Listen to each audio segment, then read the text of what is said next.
A policeman attacked a pregnant woman in a wheelchair, not realizing who her husband was.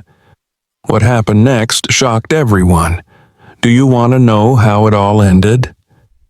Subscribe to the channel and write in the comments where you're watching this from. The sun hung high in the sky, casting a warm golden glow over the bustling amusement park. The air was filled with the sounds of children's laughter, the joyful screams of people on roller coasters, and the rhythmic hum of carnival music. It was a perfect summer day where everything seemed to radiate happiness. Amidst this vibrant scene, Maria navigated her wheelchair along the wide paths of the park, her hands gripping the wheels as she made her way toward the entrance. Maria, a black woman in her late 30s, was in the final stages of a difficult pregnancy. Complications had made it necessary for her to use a wheelchair for the past several months, and she had learned to manage the challenges of mobility with grace. Today was supposed to be a special day. Her husband, Derek, an FBI agent, had promised to meet her and their young son, Jordan, at the park later, after finishing some urgent work. Until then, Maria had decided to get a head start, wanting to ensure that Jordan could enjoy the rides and games without waiting. As they approached the area designated for visitors with disabilities, Maria felt a surge of determination. She was determined to give Jordan a fun day, even if it meant dealing with the exhaustion that came with the strain of pregnancy. Her son walked alongside her, occasionally running ahead and then circling back, his excitement evident in his bright eyes. Maria couldn't help but smile at him, his enthusiasm infectious. "Mom, can we go to the big Ferris wheel first?" Jordan asked, tugging at the sleeve of her dress. "Of course, sweetheart, but we have to get a special pass first," Maria replied, steering the wheelchair toward a side path that led to the accessible entrance. The path was quieter, away from the main crowd, and the trees lining it provided some much-needed shade. As they reached the entrance to the designated area for people with disabilities, Maria noticed a security guard standing by the gate. His arms were crossed over his chest, his gaze locked onto her with an expression that made her uneasy. He was a middle-aged man with a broad build, and there was something about the way he looked at her, suspicious, almost disdainful, that set off alarm bells in her mind. Maria pushed forward, keeping her voice polite as she spoke. "Hello, we're here to get access to the ride area. I have my documents if you need them." The guard didn't move to greet them. Instead, he glanced down at Maria, then at Jordan, before shaking his head slightly.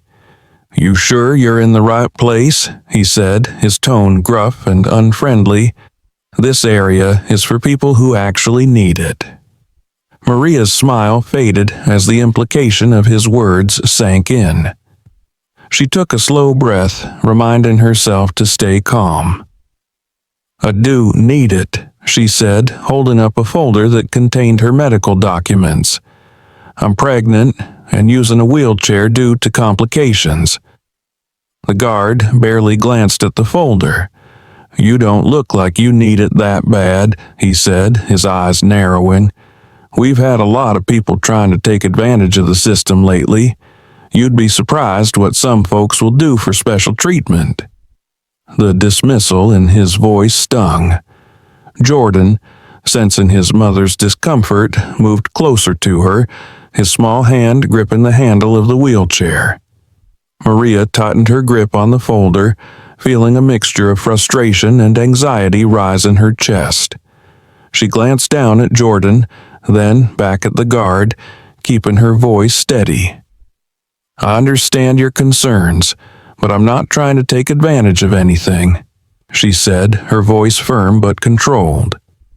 "I have a right to use this entrance, and I can show you my medical documents if you need to verify." The guard's expression didn't soften. If anything, his gaze grew colder. He took a step forward, looking down at her with a sneer. You know, some people think they can get whatever they want just because they say they have a problem, he said. But we have to make sure the ones who really need it get it. Maria's patience was wearing thin, but she didn't want to cause a scene, especially not in front of her son. She opened the folder to show him the medical documents. "Here are my papers," she said, extending them toward the guard. "You can see for yourself." He barely glanced at the documents before shaking his head. "That's not good enough," he said. "Anyone can get a doctor to sign off on something. I need to see more than just some papers."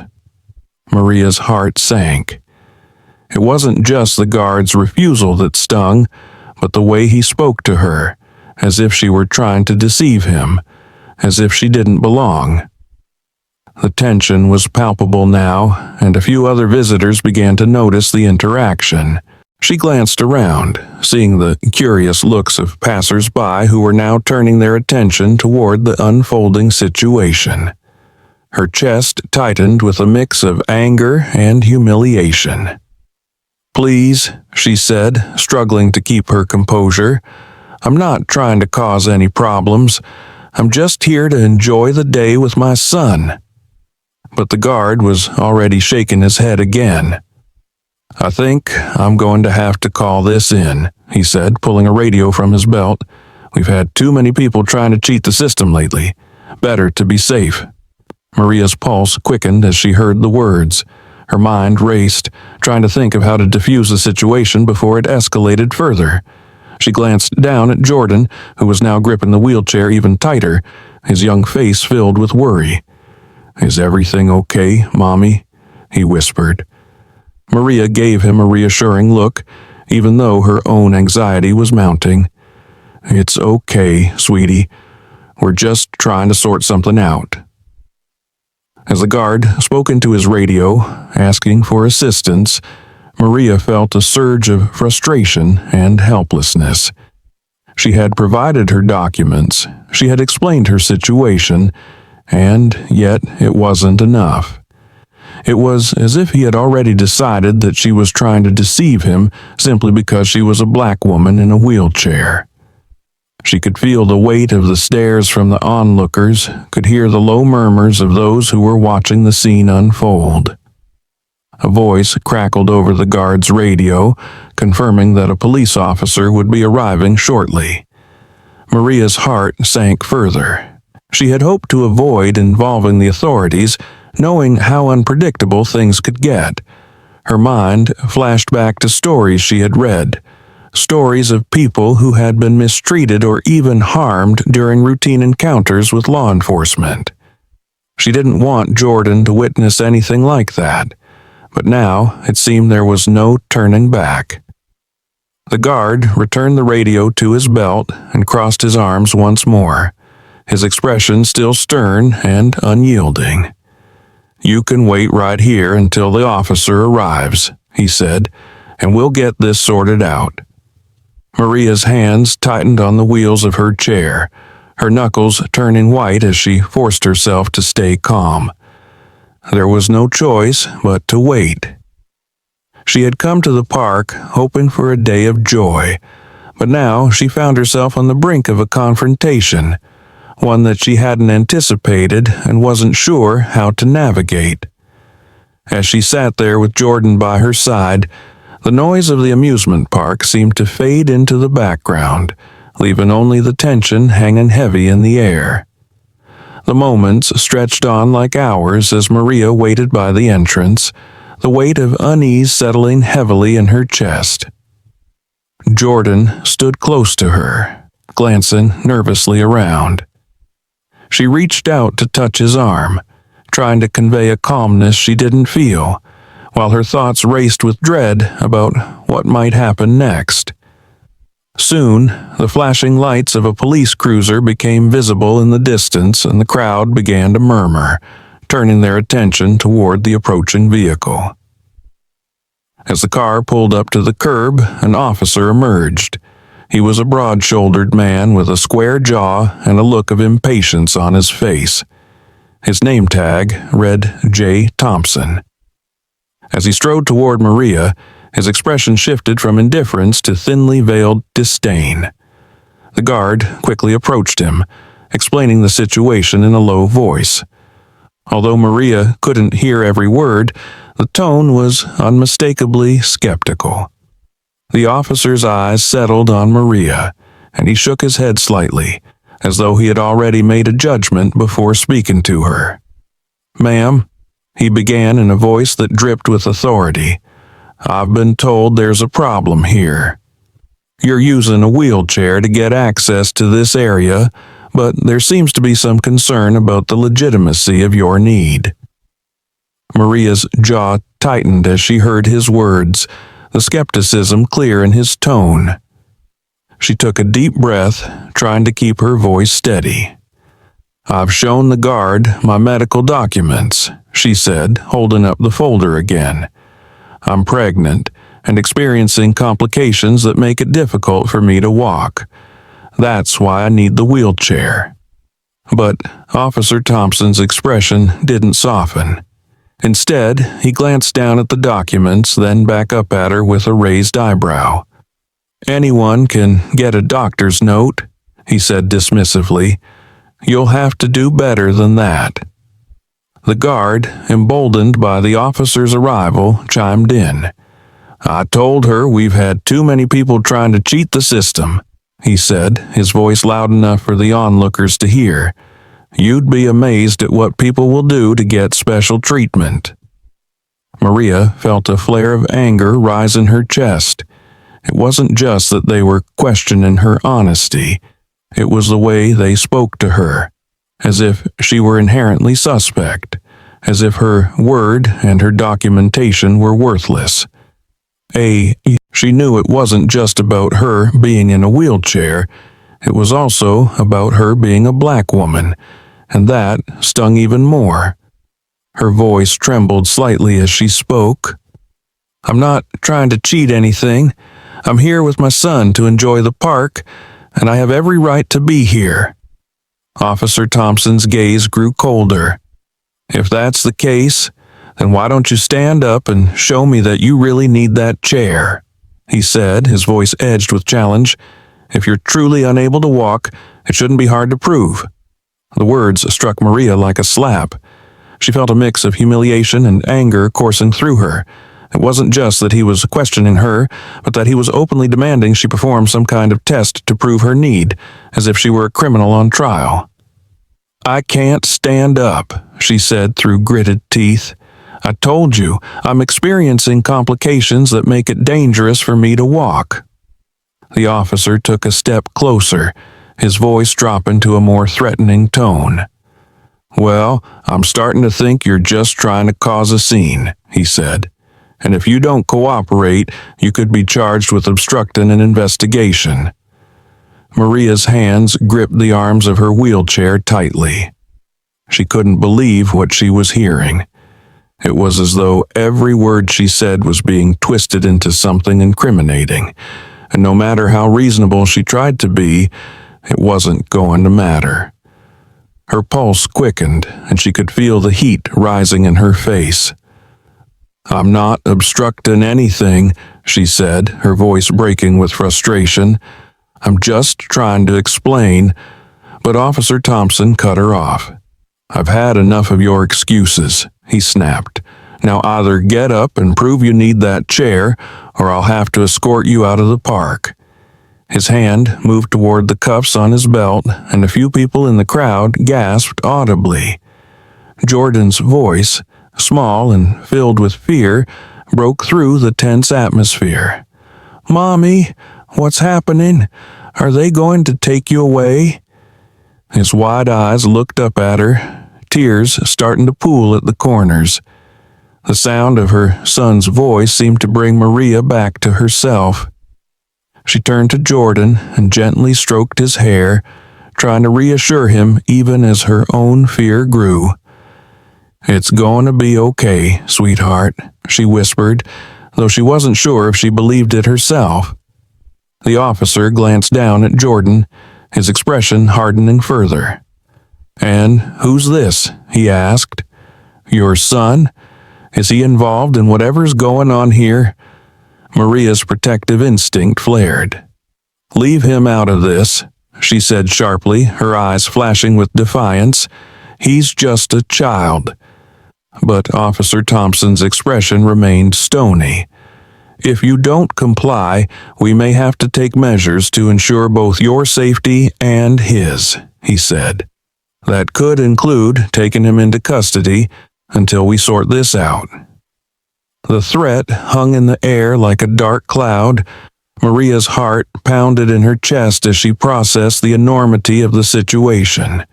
It wasn't just her safety at risk now. They were threatening to take her son as well. She felt a wave of helplessness wash over her, but underneath it, a surge of determination began to grow. This was not just a misunderstanding. This was an outright attack on her rights and her dignity. She couldn't let them do this to her or to Jordan. Drawing a shaky breath, she looked directly at Officer Thompson. "You're treating me like a criminal," she said, her voice trembling but growing stronger. "All I've done is try to use the accessible entrance, which I have every right to do. I've provided you with my documents. I've explained my situation. There's no reason to treat me this way." The officer sneered, his hand still hovering near his cuffs. "Like I said, I don't believe you," he replied, "and if you don't comply, we'll have no choice but to take you in."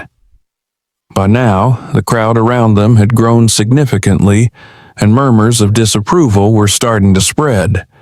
Several people had taken out their phones to record the scene, and a few onlookers were even shouting words of support for Maria. One voice called out, "Leave her alone. She hasn't done anything wrong." Another yelled, "This is discrimination." For a moment, Maria thought the officer might back down in the face of public scrutiny, but instead, he seemed to grow more emboldened. "You people need to mind your own business," he barked at the crowd. "We're handling a situation here." He reached down and gripped the handle of Maria's wheelchair, roughly yanking it backward. The sudden movement jolted her body, causing her to gasp in pain and grab onto the arms of the chair to keep from falling. Jordan cried out in terror, clutching her leg as if trying to protect her. The world seemed to spin as Maria struggled to steady herself, her breath coming in quick, shallow bursts. She glanced up at the officer, her eyes burning with a mixture of fear and defiance. She would not let them do this to her, not here, not in front of her child. But as she opened her mouth to speak, her voice faltered, and all that came out was a choked whisper. Just then, the distant sound of a car door slamming shut reached her ears. She turned her head and saw a familiar figure rushing toward them. Derek. He was moving with a sense of urgency, his face a mask of controlled anger. Maria's heart surged with a mix of relief and apprehension. As Derek approached, the situation seemed to teeter on the edge of something much more dangerous, and she could only hope that his arrival would be enough to change the course of events. Derek's steps were swift and purposeful as he approached the scene. He had seen the gathering crowd and heard the commotion from across the park, and the sight of Maria's wheelchair surrounded by police officers had sent a wave of panic crashing through him. Now, as he drew closer, his heart pounded with a mixture of anger and fear. The look on Maria's face, one of helplessness and defiance, only fueled the fire within him. "Hey!" Derek shouted, his voice cutting through the murmur of the crowd. "What do you think you're doing? That's my wife." Officer Thompson, still gripping the handle of Maria's wheelchair, turned his head toward the sound of the voice. His expression hardened further, as though he had been expecting a confrontation. He let go of the wheelchair, straightening up as he faced Derek, who was now just a few feet away. "Sir, I need you to stay back." Thompson said, his tone laced with authority and condescension. We're dealing with a situation here. Derek didn't slow his approach. His eyes flicked between the officer and Maria, who was clutching the armrests of her wheelchair, her knuckles white with the force of her grip. Jordan stood beside her, his face streaked with tears, clinging to his mother's leg. The sight of his son's distress made Derek's anger flare even hotter. "What situation?" Derek demanded, his voice low and tense. "You're harassing my wife and scaring my son. She hasn't done anything wrong." Thompson's jaw tightened. "Your wife was unable to provide sufficient proof for using the accessible entrance," he said, his gaze flicking back to Maria as if she were an unruly child. "And she refused to comply with my instructions." Derek's temper boiled over. "She showed you her medical documents, didn't she?" he shot back. "She has every right to be here, just like anyone else." The officer's eyes narrowed. "Sir, you need to calm down," he said, his hand moving closer to the radio on his shoulder. "You're interfering with an active investigation." "Investigation?" Derek scoffed. "This isn't an investigation. This is you abusing your authority." The crowd, which had been growing larger by the minute, began to murmur more loudly. The tension was palpable, a mixture of curiosity, concern, and anger swirling in the air. Several people continued recording the encounter, their phones held high as they captured every word, every movement. Thompson's partner, a younger officer with a stern expression, stepped forward. "Sir, if you don't step back immediately, we'll be forced to detain you for obstruction," he warned. "This is your final warning." Derek took a step closer to Maria, positioning himself between her and the officers. "You're not detaining anyone," he said, his voice low and cold. "You're the ones who need to back off." But Officer Thompson's patience had run thin. He nodded to his partner, who reached for the cuffs on his belt. "If that's how you want to play it," Thompson said, "then you're both coming with us." Maria's breath caught in her throat, panic flashing in her eyes. "No," she cried out. "You can't do this. He's just trying to protect us." The officers ignored her. Thompson moved toward Derek with a determined stride, his partner trailing close behind. Derek braced himself, his fists clenching at his sides as the officers closed in. Before he could react, Thompson reached out and shoved Derek hard in the chest, pushing him backward.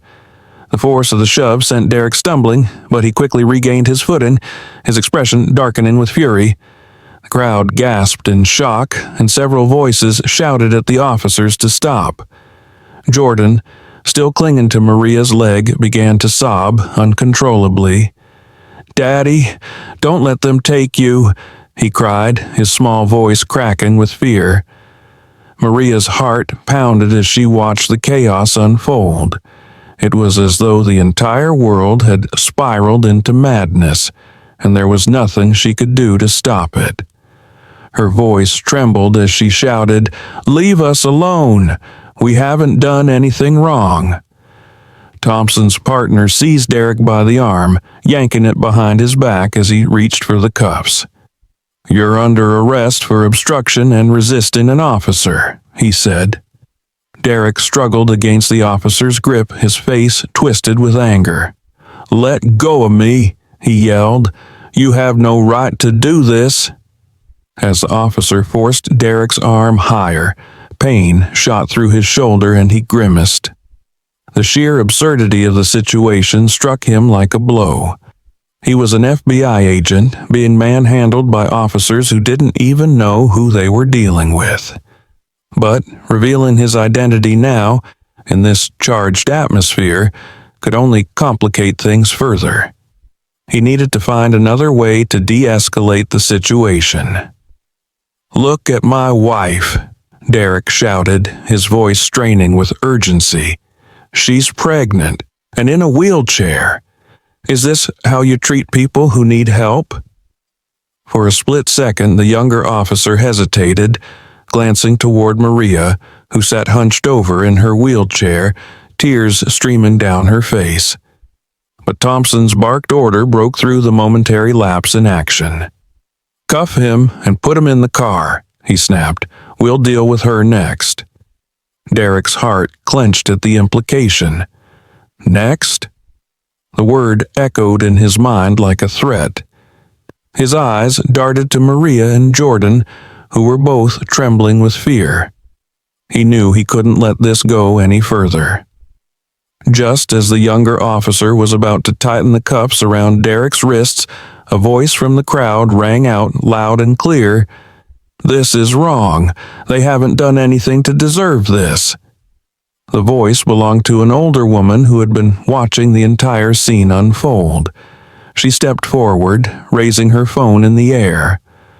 "I've been recording the whole time," she said, "and I'm not the only one. We all saw what you did." Other onlookers joined in, their voices growing louder as they shouted at the officers to stop. The tension in the air was electric, and the atmosphere teetered on the edge of chaos. Thompson shot a glare at the crowd, but the pressure from the onlookers was growing too intense to ignore. Maria, seizing the moment, found her voice again. "Please, just listen to us," she said, her voice breaking with desperation. "You don't have to do this." But Thompson wasn't backing down. He took a step toward Maria, his eyes hard with determination. "Ma'am, you're obstructing an investigation and refusing to comply with lawful orders," he said coldly. "We're going to have to take you in as well." The words hit Maria like a punch to the gut. "No!"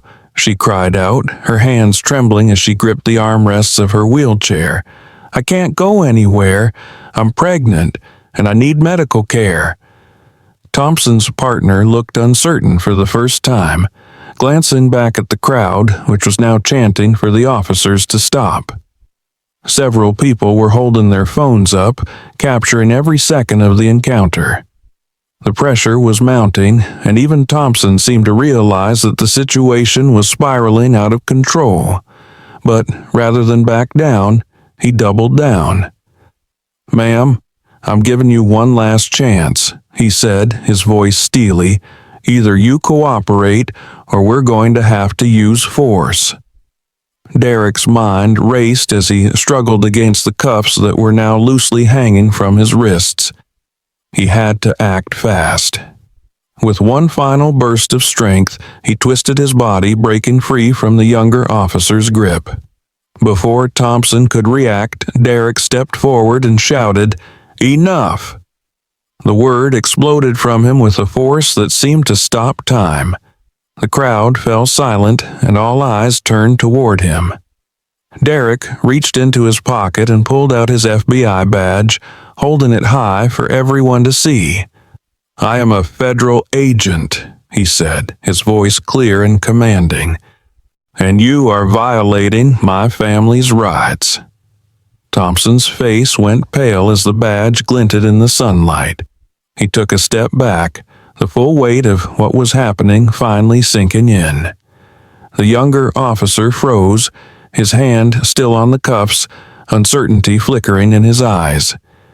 The crowd erupted into a chorus of shouts and cheers, the pressure on the officers now impossible to ignore. As Derek held his badge aloft, the balance of power shifted, and the officers suddenly found themselves on the defensive. But the situation was far from over, and Derek knew that what happened next could determine whether this day would end in justice or further chaos. Derek's declaration hung in the air, a stark challenge to the officer's authority. The badge in his hand glinted like a symbol of defiance, and the crowd's reaction, cheers, shouts, and murmurs, grew louder. For a moment, it seemed like the tide had turned in favor of Derek and Maria. But as Derek held his badge aloft, he could see the mixture of shock and anger in Officer Thompson's eyes. The confrontation was far from over. Thompson's face flushed with fury as he processed Derek's revelation. He gritted his teeth, unwilling to be outdone. "I don't care who you are," he snapped, pointing a finger at Derek. "You're obstructing police work, and your badge doesn't give you a free pass to interfere. You need to back down now, or we'll charge you with resisting arrest." Derek's jaw tightened as he felt his anger rising again. "You don't seem to understand what's happening here," he retorted. "You're violating our rights, and I'm telling you to stop. This isn't about resisting arrest, it's about protecting my family from being mistreated." The younger officer, who had been standing behind Thompson, took a cautious step back. His gaze flickered nervously between Derek and the crowd. "Sir, maybe we should just let this go," he murmured to Thompson, his voice barely audible over the commotion. But Thompson's pride had already been wounded. He wasn't about to back down in front of a crowd, especially not when his authority was being questioned so openly. He turned to his partner and barked, "No, we're not letting this go. We're going to do our job." Without another word, Thompson took a step toward Maria, who sat in her wheelchair, her eyes wide with fear. "Ma'am, you're under arrest for obstructing a police investigation," he said coldly. "You need to come with us right now." Maria's breath hitched in her throat as she heard the words. Her hands trembled as she tightened her grip on the armrests, and a wave of panic coursed through her. She was trapped in her chair, vulnerable, and now they were threatening to arrest her.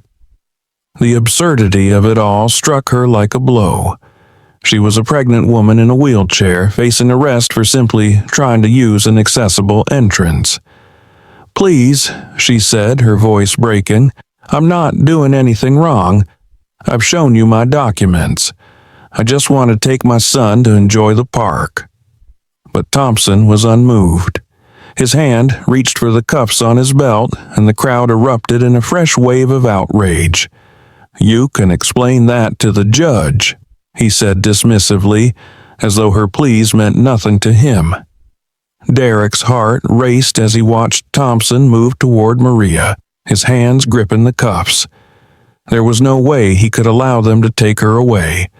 Not like this, not in front of Jordan. "You're making a huge mistake," Derek warned, his voice low and dangerous. "If you arrest her, you'll be facing more than just a complaint. You'll be facing federal charges." Thompson sneered at Derek's words. "Threatening a police officer now, are we?" he taunted. "I suggest you step back before you make things worse for yourself." The tension in the air was suffocating. Several members of the crowd shouted at the officers to stop, their voices laced with anger and disbelief. A few even stepped closer, inching toward Maria as if ready to intervene if the officers continued to push. Jordan, who had been silent for a few minutes, now spoke up, his voice small and trembling.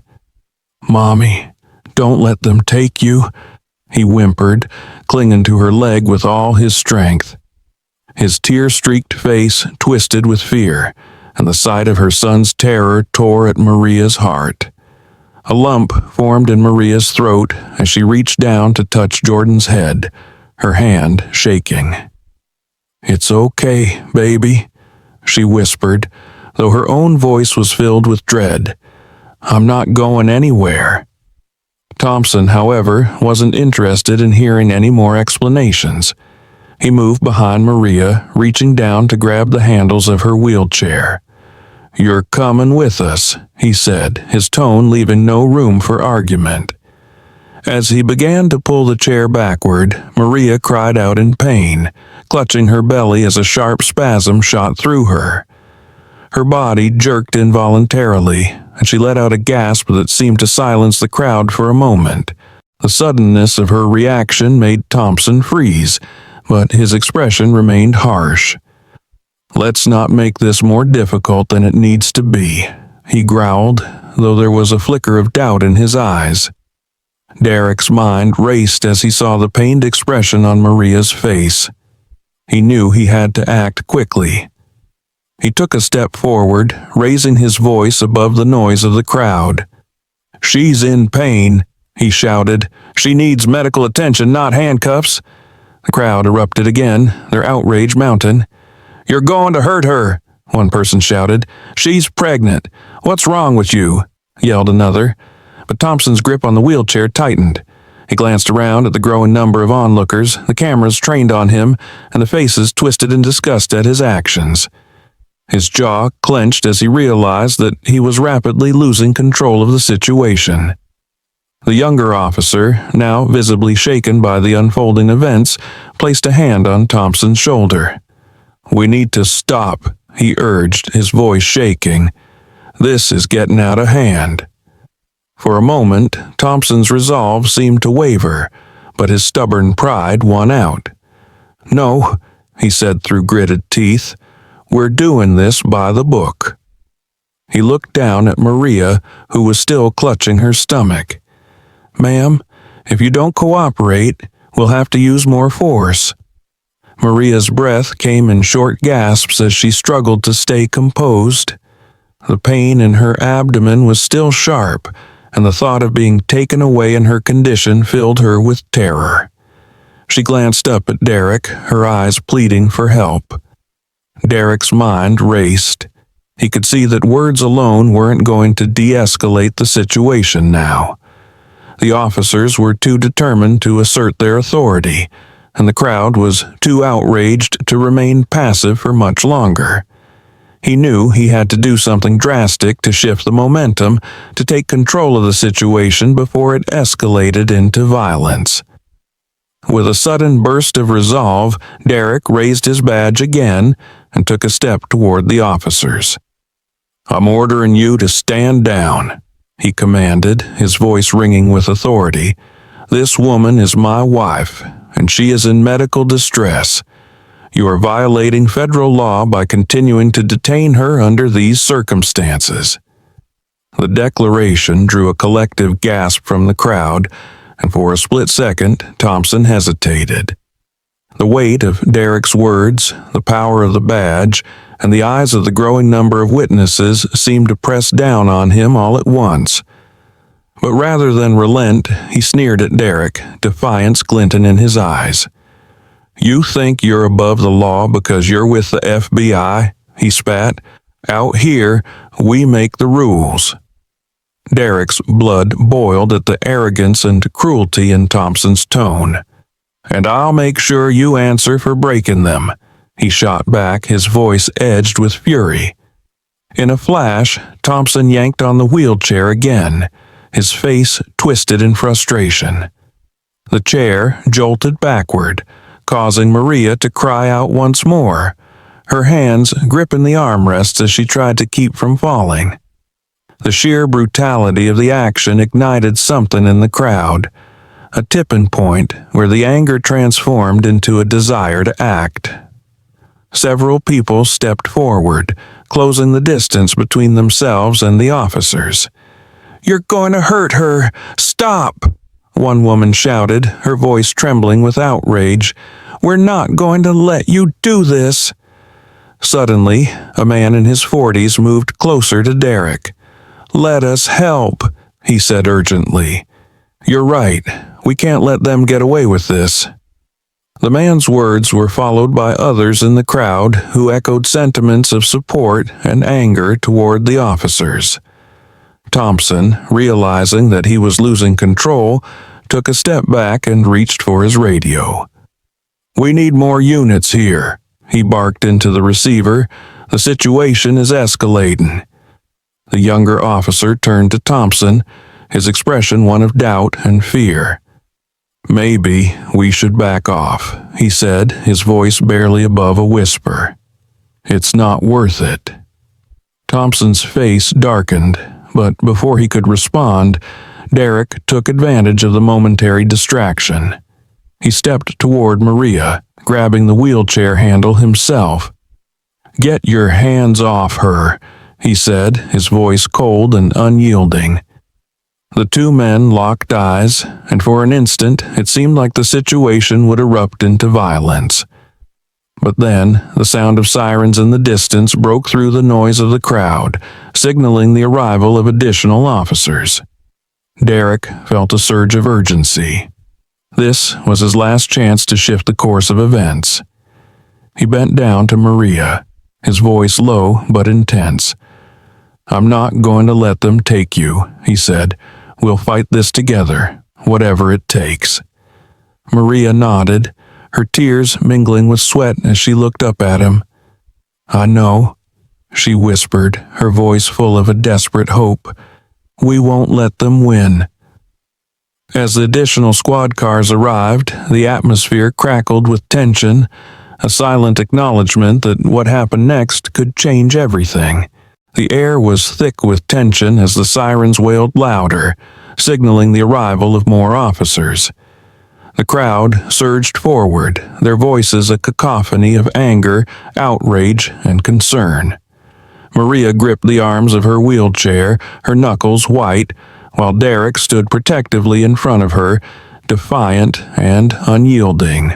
He knew this moment would determine everything: the safety of his family, his career, and the message they would send to those watching. The squad cars screeched to a halt, and several officers poured out, their expressions a mixture of confusion and readiness to act. One of them, a sergeant with a stern face and a commanding presence, marched toward Thompson, who was still trying to maintain control of the situation. "What's going on here, Thompson?" the sergeant demanded, his eyes narrowing as he took in the sight of Derek, Maria, and the agitated crowd. "We got a call for backup, but this doesn't look like any kind of serious threat." Thompson turned toward the sergeant, his face a mask of frustration and bruised pride. "This man," he spat, jabbing a finger toward Derek, "interfered with a lawful investigation, and now the crowd's getting out of control. His wife refused to comply, and they've been obstructing justice." The sergeant's gaze shifted to Derek, and then to Maria, who sat hunched over in the wheelchair, her hand resting protectively on her pregnant belly. His eyes softened slightly, as if the absurdity of the situation was beginning to register. "You're arresting a pregnant woman?" he asked, a note of incredulity in his voice. "She's refusing to cooperate," Thompson snapped.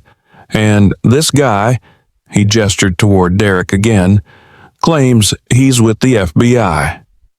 The sergeant's eyebrows shot up at the mention of the FBI. He turned to Derek, his tone skeptical but more measured than Thompson's. "Is that true?" he asked. "Are you really with the Bureau?" Derek's pulse quickened. He had kept his badge revealed, but the moment had come to formally assert his authority and make it clear who they were dealing with. He stepped forward, his voice steady but edged with urgency. "Yes, I'm an FBI agent," he said, holding out his badge once more. "Derek Carter. And I can tell you right now that what's happening here is a gross violation of my wife's civil rights." The sergeant studied the badge and then Derek's face, as if weighing the truth of his claim. Meanwhile, Thompson's expression darkened further, his pride stung by the realization that he might have overstepped his bounds. But rather than back down, Thompson sneered and muttered, "Just because you flash a badge doesn't mean you get to break the law." Derek felt a surge of anger rise in his chest, but he kept his tone controlled, even as his words came out with a bite. "I'm not the one breaking the law here. You are.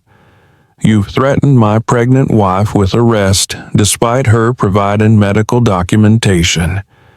You've put your hands on her, yanked her wheelchair, and escalated this situation to the point of calling for backup. All because you chose to treat her as a criminal instead of a person who needs assistance." The crowd's murmurs grew louder, their support for Derek and Maria becoming more vocal as they listened to the exchange. Several people shouted out in agreement, while others continued recording the scene on their phones. The sergeant's expression shifted slightly, and he took a step back, giving Thompson a hard look. "Is this true?" he asked. "You laid hands on her?" Thompson bristled, crossing his arms defiantly. "She was resisting," he said stubbornly. "We had to maintain control. The situation was getting out of hand, and she refused to comply with my instructions." Derek cut in sharply. "She wasn't resisting. She was in pain. Look at her. She's a pregnant woman in a wheelchair. What kind of threat could she possibly pose to you?" The sergeant's jaw clenched, and he took another look at Maria. She was breathing heavily, the strain of the confrontation clearly taking a toll on her.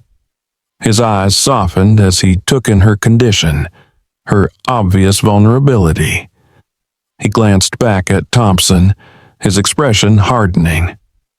"This doesn't sound like the kind of situation that required this level of force," he said coldly.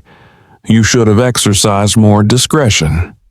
Before Thompson could respond, Derek stepped closer, his voice growing louder, filled with righteous indignation. "This is why people don't trust the police," he said, addressing not just Thompson, but the other officers as well. "When those who are supposed to protect and serve act with this kind of arrogance and disregard for the public's rights, it damages the very fabric of our society." His words seemed to strike a chord, not only with the crowd, but also with the other officers present. Some of them shifted uncomfortably, while others exchanged uneasy glances. The tension in the air seemed to thicken, but there was also a sense that something had changed. Something had cracked in the officers' united front. Thompson, however, was not willing to back down. His pride had been wounded too deeply, and he had already invested too much in this confrontation. He took a step toward Derek, his voice dripping with sarcasm. "You think you can come here, flash your badge, and act like you're above the law?" he said. "Just because you work for the feds doesn't mean you get to do whatever you want." Derek's patience finally wore thin. He took a deep breath, locking eyes with Thompson. "This isn't about me being above the law," he said, his tone deadly calm. "It's about you abusing your power. And if you don't de-escalate this situation right now, I will make sure there are consequences. For you and for everyone involved in this abuse." The sergeant stepped between them, raising a hand as if to physically separate the two men. "Enough," he said, his voice firm. "We're not going to continue this in front of the entire park." He turned to Thompson, his expression a mixture of anger and frustration. "Stand down," he ordered. "We're not arresting her, and we're certainly not arresting him. This situation has gone far enough." Thompson looked like he was going to argue, but the sergeant's authoritative tone left no room for discussion. He turned back toward Maria and Derek, his expression hard but not as openly hostile as before. "We'll let you go," he said gruffly, "but this isn't over. I'll be filing a report about this incident." Derek nodded, his gaze still fixed on Thompson. "You do that," he replied evenly, "and I'll be filing a report of my own. I'll make sure that this goes up the chain." The crowd began to disperse slowly, the tension gradually fading as people realized that the immediate threat of arrest had passed. Maria slumped back in her wheelchair, relief and exhaustion washing over her all at once. Derek knelt beside her, reaching out to take her hand, his grip warm and steady. "It's okay," he whispered. "We're going to fight this." Maria nodded, squeezing his hand in return. She knew this was only the beginning, that they had narrowly avoided the worst of what could have happened, but there was still a battle ahead. A battle for justice, for accountability, and for the countless others who had faced similar injustices and been silenced. As the officers retreated and the sergeant led Thompson away, Derek stood up and turned toward the crowd. His voice carried a weight of determination and defiance as he spoke. "We're not going to let this be swept under the rug," he declared. "We're going to make sure that this kind of abuse stops." The crowd responded with cheers and applause, a wave of solidarity and support washing over Derek and Maria. They had stood up against injustice, and now they would continue to fight, no longer as victims, but as advocates for change. As they prepared to leave the park, Derek helped Maria into the car, his hands gentle as he secured her seatbelt. He looked into her eyes, and for a moment, the world seemed to shrink down to just the two of them, standing strong in the face of adversity. "We'll make them answer for this," he promised, his voice firm, "for you, for Jordan, and for every person who's ever been treated like they don't matter." Maria gave him a tired but resolute smile. "We will," she said softly. "We have to." The sound of the sirens faded into the distance as Derek started the car and drove away from the park, the weight of the day still heavy in the air. But even as they left the place where the confrontation had unfolded, they knew that their fight was far from over. It was only just beginning. The following days passed in a blur of phone calls, meetings, and media attention. Derek and Maria's confrontation with Officer Thompson had spread like wildfire across social media. The videos, captured by bystanders, replayed thousands of times on news outlets and online platforms. Headlines such as "FBI Agent Confronts Local Police in the Defense of Pregnant Wife" and "Incident at Amusement Park Sparks Outrage Over Police Conduct" flashed across screens, turning their personal struggle into a national conversation. Derek sat at the kitchen table, surrounded by stacks of legal documents and a constantly buzzing phone. He had contacted a lawyer, an old friend who specialized in civil rights cases, and they were preparing to file formal complaints against Officer Thompson and the local police department. Derek's fingers tapped restlessly on the table, his mind racing with the events of the past few days and the long fight that lay ahead. Maria sat across from him, her hands resting on her belly. Though her physical pain had eased, the emotional toll of the incident still weighed heavily on her. She would replay those moments in her mind. The officer's sneer, the humiliation she felt, and the terror in Jordan's voice, and each time a pang of hurt would cut through her. But beneath the pain, there was a growing resolve. She wasn't going to let what happened to her be just another story forgotten in the next news cycle. "Do you think they'll actually do something?"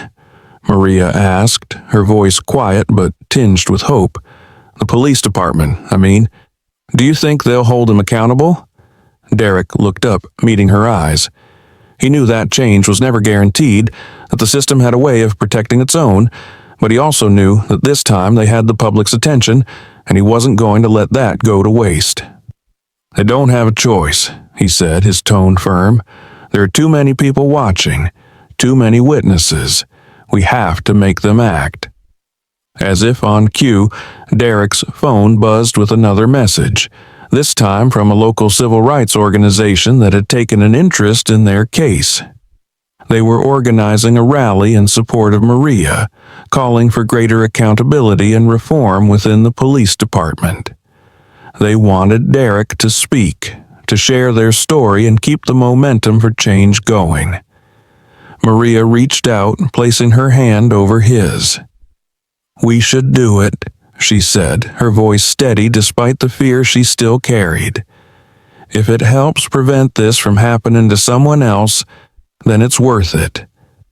Derek squeezed her hand gently, feeling a surge of pride for the strength she continued to show. He nodded, determination hardening his resolve. "We'll do it," he agreed, "and we'll make sure they listen." The day of the rally arrived, with clear skies and a chill in the air that hinted at the coming autumn. Derek and Maria stood on the steps of City Hall, looking out over a sea of faces. Hundreds of people had gathered, holding signs that read, "Justice for Maria," "End Police Brutality," and "We Stand With You." The crowd was diverse, people of all ages, races, and backgrounds, united by a common cause. Derek took a deep breath, glancing at Maria beside him. She gave him a small, encouraging nod, and he stepped up to the microphone. As he adjusted the mic, a hush fell over the crowd, their attention focused entirely on him.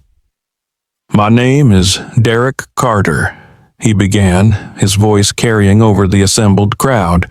"I'm an FBI agent, a husband, and a father. And 2 weeks ago, my wife and son experienced something that no family should have to go through." He paused, the memories of that day flashing through his mind. The anger in Officer Thompson's voice, the fear in Maria's eyes, the helplessness he felt as he struggled to protect his family. He channeled those emotions into his words, letting them infuse his speech with urgency. "We went to that park looking for a day of joy, a day to make my son smile and to give my wife a chance to relax," he continued. "But instead, we found ourselves facing the kind of injustice that too many people in our country have faced for too long. We were treated like criminals, like we didn't matter, all because of the biases and prejudices that are still too prevalent in our society." A murmur ran through the crowd, and Derek saw people nodding in agreement. He pressed on, his voice growing stronger. "This isn't just about what happened to us. It's about every person who has been mistreated because of the color of their skin or because of their circumstances. It's about the abuse of power, about a system that needs to change. And we're here today because we're not going to be silent anymore." The crowd erupted into applause, their voices rising in support. Maria, standing beside him, reached out and took his hand, giving it a squeeze. For a moment, Derek allowed himself to feel hope, that perhaps, together, they could turn their pain into something meaningful. After his speech, other speakers took the stage. Activists, community leaders, and even a few other victims of police misconduct. Each story added weight to the call for accountability, painting a picture of a community united in their demand for change. As the rally concluded, Derek and Maria returned home, exhausted but buoyed by the support they had received. But even as they tried to find some peace, the fight continued. Derek's phone rang constantly with calls from reporters, lawyers, and well-wishers, each conversation a reminder of the stakes of their battle. The following week, the local police department announced that Officer Thompson had been placed on administrative leave pending an internal investigation. It was a small victory, but for Derek and Maria, it was only the beginning. They pushed forward with their lawsuit, determined to hold Thompson and the department accountable, not just for what had happened to them, but for every person who had faced similar abuses. The media attention continued to grow, with national news outlets picking up the story and shining a light on the systemic issues at play. Derek found himself speaking at more events, sharing their story and calling for broader reforms. He knew that he was putting himself and his family in the public eye, making them targets for those who resisted change. But he also knew that this was the only way to keep the pressure on. One evening, as the sun dipped below the horizon, Derek sat in the living room with Maria and Jordan. The TV flickered in the corner, showing a news segment about the ongoing investigation. Jordan was curled up on the couch, his head resting on Maria's lap as she stroked his hair gently. "Daddy, are they going to make that mean man go away?" Jordan asked, his voice filled with the innocence of childhood. It was a question that cut straight to the heart of what they were fighting for. Derek glanced at Maria, who gave him a small nod, and he leaned forward, resting his elbows on his knees.